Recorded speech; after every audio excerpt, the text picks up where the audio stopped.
Assalamu alaikum warahmatullah wa barkamu da sake kasancewa a cikin sabon bidiyon nam.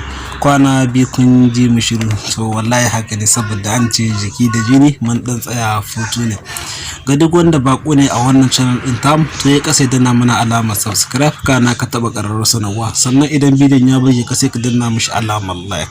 To bidiyon namu ne zan nuna muku yadda zaka samu WhatsApp ɗinka security, babu wanda ya isa ma hacking ɗin WhatsApp ɗinka, wanda kowa ya san a ce a misali idan kana so ka daga WhatsApp akwai layin ka a cikin wayarka, to kawai daga zaran ka dora lambar in kamfani suka turo ma code, kana dora code kawai WhatsApp ɗinka zai bude. To wannan bidiyon zai nuna maka ta yadda a misali ko da a ce wani yayi amfani da wannan hanya, ko da a ce shafar ka bata wurin ka, ya samu lambar ya dora aka turo mai code din ya dora, to WhatsApp din ba zai bude ba sai an tambaye shi wani asalin code wanda ka hauda bisa Gmail ɗinka. Da farko idan ka shiga cikin WhatsApp ɗinka kamar hakan ga, zaka zo ka taba yin digo-digo da suke nan wurin guda uku kamar hakan ga. Idan ka taɓa wannan digo-digo din guda uku suke haka, sai ka zo sai ka danna akan nan wurin akan parameter din wannan, gashi nan kuna gani. Idan ka danna ya bude ma wannan fuska, abu na farko zaka yi sai ka taba nan wurin sama, sai ka taba shi kamar haka. To idan ka taba shi haka zai bude ma wannan fuska kamar haka, sai ka zo sai ka shiga a cikin wannan zabin na uku, sai ka taba shi haka.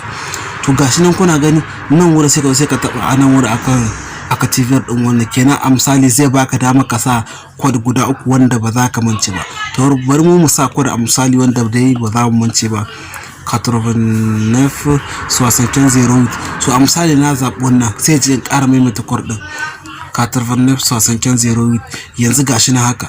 Nan wurin kuma a zaɓin na uku yace ka sa Gmail ɗinka wanda zai ma amfani, ta yadda ko da wani zai ma hacking din Facebook din wannan WhatsApp ɗinka za a sanar da kai. To bari in tsaya in sa Gmail ɗina. Yau to yanzu kamar fi gani ga Gmail ɗina nasa, wannan shine Gmail ɗina. To kai ma haka zaka ka sa Gmail ɗinka, kawai sai ka zo sai ka danna a nan wurin. Kana danna haka zai ce ka ƙara maimaita email ɗinka domin saboda halin mantuwa. Gashi nan kuna gani yanzu haka na sake maimaita email ɗina, kawai sai ka sake danna nan wurin.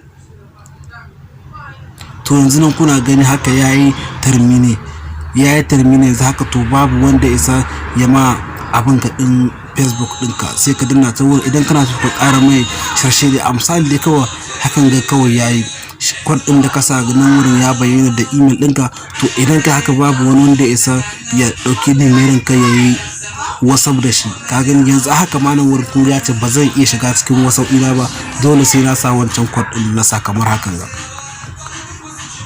Kun gani sai na sa nan code din sannan ya bude.